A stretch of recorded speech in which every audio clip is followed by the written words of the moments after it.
अस्सलाम वालेकुम, मैं हूँ मारूख और आप देख रहे हैं किचन विद मारूख राजपूत। आज मैं आपके साथ शेयर करूँगी बहुत ही मज़ेदार से चिकन शामी कबाब। इसको रेशा कबाब भी बोलते हैं। चलिए स्टार्ट करते हैं। बिस्मिल्लाहिर्रहमानिर्रहीम। हमने एक प्रेशर कुकर ले लेना है। उसमें हमने 500 ग्राम दाल ऐड की। दाल को हमने 4 से 5 घंटे भिगो लिया था और 500 ग्राम ही इसमें हमने बोनलेस चिकन शामिल किया और एक अदद हमने बड़ी प्याज ली थी, उसको मोटा मोटा सा काट लिया था, वो शामिल कर दी। अब हम इसमें अदरक लहसुन का पेस्ट शामिल करेंगे, 2 खाने के चम्मच। हम इसमें पेस्ट शामिल करेंगे पिसा हुआ, ताकि वो मुंह में आए ना। अब हम इसमें कुटी हुई लाल मिर्च 1 खाने का चम्मच शामिल करेंगे। लाल मिर्च का पाउडर 1 खाने का चम्मच।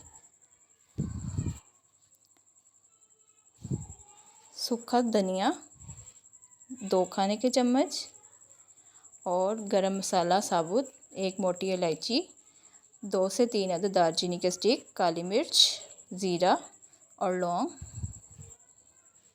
इसका फ्लेवर इसमें बहुत ही अच्छा आता है। अब इसमें 1 खाने का चम्मच हम नमक शामिल करेंगे। आप इसको अपने टेस्ट के मुताबिक डालें। और हल्दी पाउडर 1 चाय का चम्मच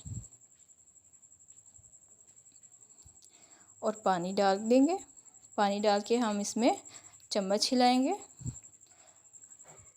पानी दाल से थोड़ा सा ऊपर होना चाहिए, यानी कि दाल इतना पानी डालना है कि दाल हमारी जो है कवर हो जाए पानी के नीचे। अब हम इसको 15 मिनट के लिए स्टीम लगा देंगे। आप चाहें तो इसको कढ़ाई में भी बना सकते हैं और उस पर ज़रा ज़्यादा टाइम लगेगा। इसमें ये 15 मिनट में रेडी हो जाएगी। अब देखें, दाल हमारी रेडी हो चुकी है, ये बिल्कुल गल चुकी है। इसमें आपको थोड़ा सा पानी नज़र आ रहा है।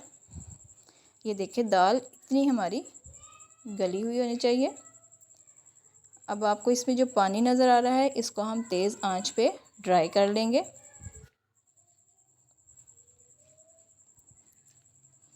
अगर पानी इतना ज़्यादा ना हो तो आप इसको एज़ इट इज़ ही पीस सकते हैं। अगर पानी आपको ज़्यादा लगे तो आप इसको तेज़ आंच पे ऐसे ड्राई भी कर सकते हैं।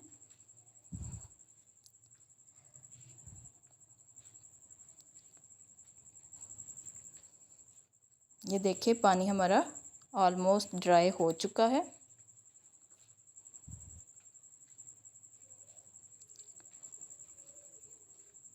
ये देखें कितना अच्छा ये मिक्सचर सा रेडी हो रहा है हमारा।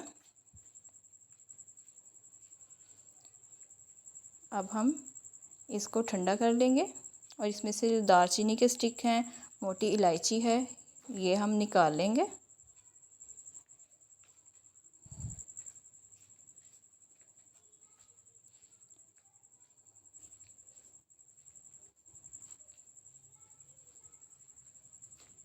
अब हम जिससे हम मिर्चें वगैरह पीसते हैं उसी स्टिक से हम इसको अच्छी तरह से मैश कर लेंगे।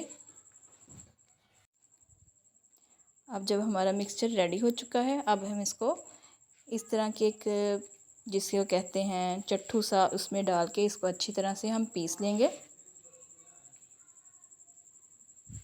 हम इसको ग्राइंडर वगैरह में नहीं पीसेंगे, इससे उसके रेशे से अच्छी तरह से नहीं बनते। हम इसको इसी में पीसेंगे ताकि इसके जो रेशे हैं ये अच्छी तरह से बन जाए और जब हम कबाब को तोड़ें और ये बहुत ही खूबसूरत नज़र आते हैं। अब ये हमारा रेडी हो चुका है मिक्सचर। अब इसमें हम गरम मसाला, हरा धनिया और इसमें हरी मिर्चें शामिल करेंगे। हरी मिर्चें मैंने 5 से 6 अदद ली थी, आप चाहें तो कम ले लें। गरम मसाला मैंने इसमें 1 चाय का चम्मच शामिल किया था। अब इसको हम अच्छी तरह से हाथों की मदद से मिक्स कर लेंगे। अब इसको हम फ्रिज में ठंडा होने के लिए रख देंगे। इसको ठंडा करके हम इसको कबाब की शेप देंगे। फिर ये इसकी शेप भी बहुत अच्छी बनती है और ये सेट भी बड़े अच्छे हो जाते हैं। अब इस तरह से हम थोड़ा सा मिक्सचर लेंगे और हाथों की मदद से इसको कबाब की शेप दे देंगे। ये इतने टेस्टी और इतने मज़े के बनते हैं और बहुत ही इसका फ्लेवर अच्छा आता है। इसको आप बर्गर बनाने में भी यूज़ कर सकते हैं। इसके बर्गर भी बहुत अच्छे बनते हैं।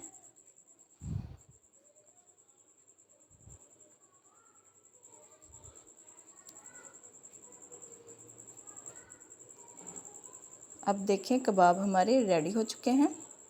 आप चाहें तो इस पे अंडा भी शामिल कर सकते, लेकिन मैं इसको सेपरेटली इसमें डिप करके फ्राई करूँगी। अब इसको फेंट लेंगे।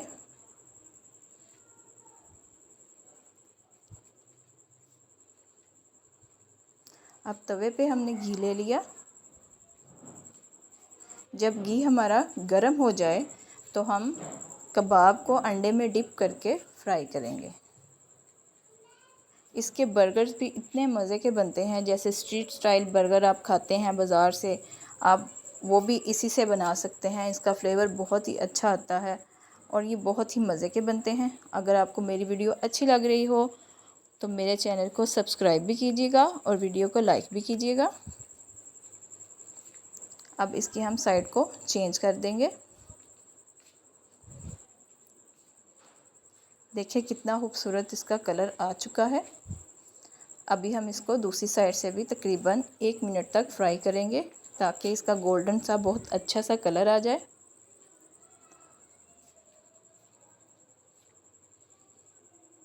इसको हम साइड को इसकी चेंज करेंगे। ये देखें कितना खूबसूरत हमारा कलर आ चुका है।